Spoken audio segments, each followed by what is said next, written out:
కొంతమంది కాంగ్రెస్ నాయకులు మనతో పాటు ఉన్నారు. కాంగ్రెస్ సీనియర్ నాయకులు. ఒకసారి మాట్లాడించే ప్రయత్నం చేద్దాం. అన్న నమస్తే. నమస్తేనే. చిన్నారెడ్డి గారు చేసిన వ్యాఖ్యలను ఎలా చూడొచ్చు అన్న అసలు?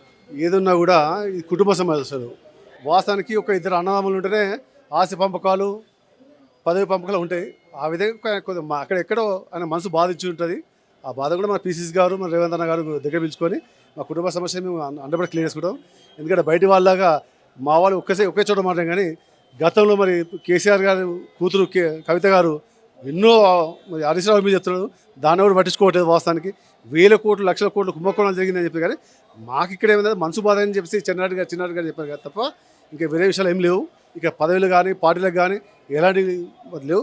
తప్పనిసరిగా మా రేవంత్ అన్న మా పీసీసీ మహేష్ కుమార్ అన్న గారు పిలిపించుకొని సానుకూలంగా మా కుటుంబ సమస్య మేము క్లియర్ చేసుకునేసి మీ మీడియా ద్వారా చెప్తున్నాం.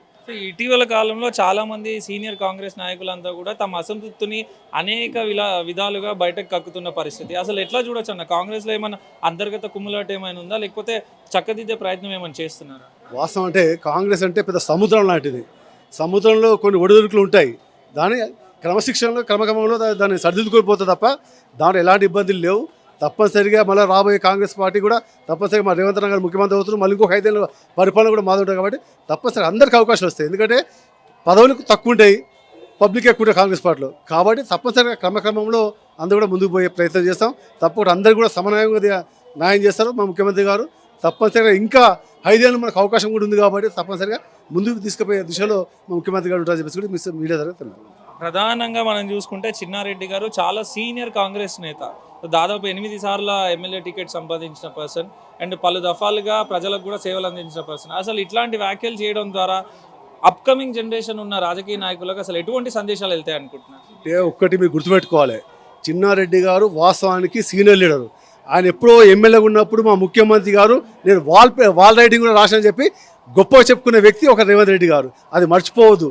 వాస్తవానికి రేవంత్ రెడ్డి మనసులో తప్పనిసరిగా చిన్నారెడ్డి స్థానం ఉంది. ఆయన తప్పనిసరిగా ఇప్పుడు ఆయన క్రమశిక్షణ కమిటీ కూడా ఆయన చైర్మన్ ఉన్నారు. తప్పనిసరిగా ముందు తీసుకుపోయే దిశలో రేవంత్ రెడ్డి కలుపుకపోతాడు, దగ్గర తీసుకొని మాట్లాడేది ఉంటుంది. గతంలో మన టీఆర్ఎస్లో జరిగినట్టు కుంభకాలు అయితే ఏం లేవని చెప్పేసి మేము మీడియా చెప్తున్నాం. అలా ఏం చెప్పదలుచుకున్నారు ఈ ప్రెస్ మీట్ ద్వారా? ఏం చెప్పదలుచుకున్నారు అసలు?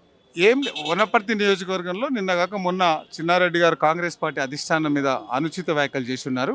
అంత పెద్ద సీనియర్ నాయకులు 9 సార్లు బీఫామ్ తీసుకున్న నాయకులు కాంగ్రెస్ పార్టీ అధిష్టానాన్ని తప్పుపట్టే రీతిగా మాట్లాడింది. కాబట్టి ఆయన మాట్లాడిన వాయిస్ రికార్డులు కావచ్చు, పేపర్ కటింగ్లు కావచ్చు, ఆయన ఏం చేస్తున్నాడు అనేది పార్టీకి మేము ఒక నివేదిక రూపంలో వినతి పత్రం ఇచ్చినాం. క్రమశిక్షణ శాఖ అధ్యక్షుడు మల్లురావు గారికి ఇచ్చినాం. ఈరోజు మా పీసీసీ అధ్యక్షుల వారికి ఇచ్చినాం. వాళ్ళు ఏం నిర్ణయం తీసుకుంటూ వెయిట్ చేస్తాం. చాలా మంది అసంతృప్తులు ఉన్నారు కాంగ్రెస్ నాయకులు అందరూ కూడా. వాళ్ళు రోజుకొకరు ఇట్లా బయటకు రావడం జరుగుతుంది. అసలు ఎట్లా చూడొచ్చు అన్న ఈ సిచ్యువేషన్ని? లేదు, ఆయన వేరే వాళ్ళ గురించి నాకు తెలియదు. కానీ వనపర్తి నియోజకవర్గంలో చిన్నారెడ్డి గారికి కాంగ్రెస్ పార్టీ ఏం తక్కువ చేయాల. 9 సార్లు కాంగ్రెస్ పార్టీ బీఫామ్ ఇచ్చింది, 4 సార్లు గెలిచిన్నాడు.